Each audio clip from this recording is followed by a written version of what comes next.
Sa video na ito ay pag-uusapan po natin ang tungkol dito kay Pi Network.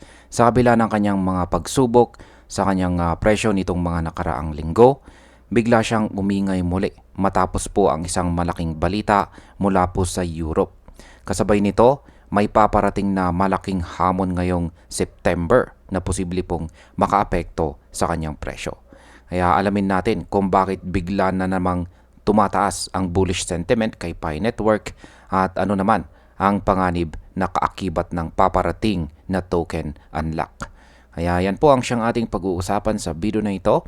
Pero bago po tayo magpatuloy ay pakibasa na lamang po muna ang disclaimer dito po sa ibaba ng ating screen. At ayan, simulan po natin sa kung ano po ba ang ibig sabihin ng paglabas ng kauna-unahang Pi ETP. Ayan, ang first ever Pi Network ETP launch. Kamakailan ay nag-announce po ang Valor na subsidiary ng London Stock Exchange listed company na DeFi Technologies. Yan, ang kanilang announcement ay ang tungkol sa launching ng 8 bagong exchange traded products or ETPs. Isa dito ay espesyal na nakatutok kay Pi Network na tinawag pong Valor Pi Swedish Krona ETP. Para mas malinaw, ang ETP ay parang tulay para sa mga traditional na investors na gustong makapasok sa crypto nang hindi po kinakailangang direktang bumili or mag-store ng tokens. Ang pagkakaroon po ng sariling ETP ay indikasyon na si Pi ay unti-unting kinikilala ng mga institutional investors. Kaya sa market impact, positibo po ang epekto nito dahil mas maraming investors ang magkakaroon ng access kay Pi. At kapag dumami po ang demand, natural po natataas ang posibilidad ng pag-akyat ng kanyang presyo. Ngayon ay bakit naman po biglang naging bullish ang sentiment kay Pi? Yan, ayon po sa CoinMarketCap, pumalo sa 87.7% ang bullish rating nitong si Pi sa loob lamang ng 24 oras. Nasa top 10 po siya sa mga crypto na may pinakamalakas na bullish sentiment. Ibig pong sabihin nito, marami pong traders at saka investors ang naniniwala na may pag-asa siyang tumaas muli mula sa kanyang mababang presyo. Ang ganito pong klaseng sentiment ay nagdadala ng dagdag na kumpiyansa sa market.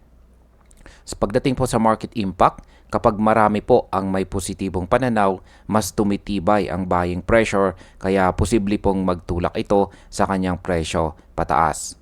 Ngunit mahalaga pong tandaan natin na madalas short term lang ang epekto ng sentiment kung walang kasamang fundamental support. Ano naman po ang panganib ng paparating na token unlock ngayong nalalapit na buwan ng September? Ito ang isa sa pinakamalaking hamon na kinakaharap ni Pi ngayon. Ayon po sa PiScan, mahigit 159.5 million tokens ang ilalabas sa sirkulasyon ngayong September. Kung iisipin natin, napakalaking bilang po nito kumpara sa kasalukuyang trading volume ni Pi. At kapag biglang dumami ang supply habang hindi pa tumatas ang demand, pwede pong magkaroon ng supply pressure na siyang magtutulak pababa sa pressure. Pababa po sa presyo. Sa market impact, malaking posibilidad na magresulta po ito sa pagbaba kung sakaling marami sa mga bagong tokens ang ibenta agad. Ngunit kung mapapanatili po ang hype ng ETP at bagong developments ng Pi Network, maaari pong mabawasan ang epekto ng supply dump.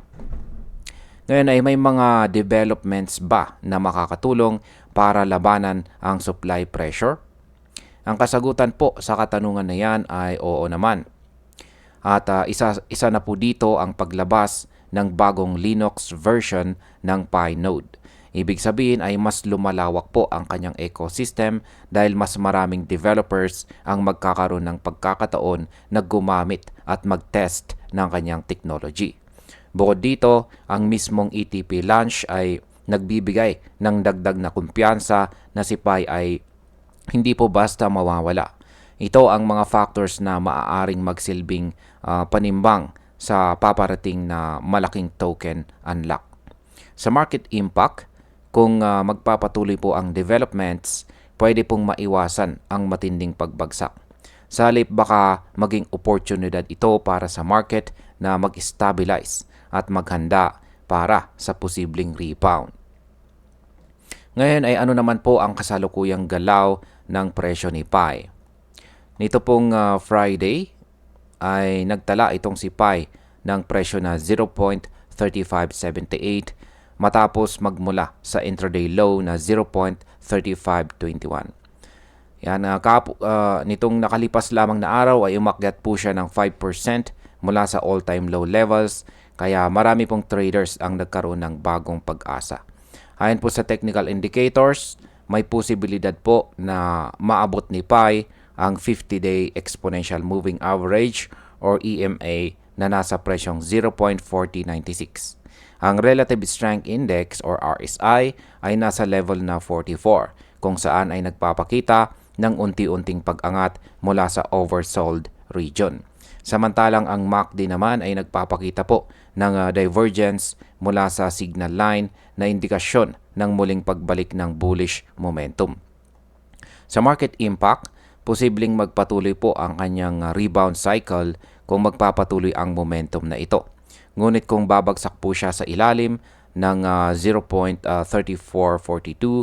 may posibilidad na muling itest niya ang kanyang all-time low na nasa presyong 0.3220. At ayan, bilang panghuli, kung titingnan po natin, nasa gitna po ngayon ng matinding laban itong si PAI Network. Sa isang banda, meron pong malaking suporta mula sa ETP launch at sa mga bagong developments. Sa kabilang banda, may paparating po na napakalaking supply ng tokens na pwede pong maging hadlang sa kanyang pag-akyat. Ang pinakamalaga po ay bantayan natin bilang mga traders at investors at kung paano po tanggapin ng market ang token unlock ngayong nalalapit na September. Kung magpapatuloy po ang malakas na demand, lalo na po mula sa mga institutional side dahil po sa ETP, may pag-asa po si PAI na manatili sa kanyang bullish track. Ngunit kung mahina po ang demand at mas malakas ang selling pressure, kailangan po nating maging handa sa posibilidad ng mas mababang presyo. At ayan, hanggang dito na lamang po tayo sa video na ito mga ka-crypto. Marami pong salamat sa panonood. Ingat po tayo lagi at God bless po sa ating lahat.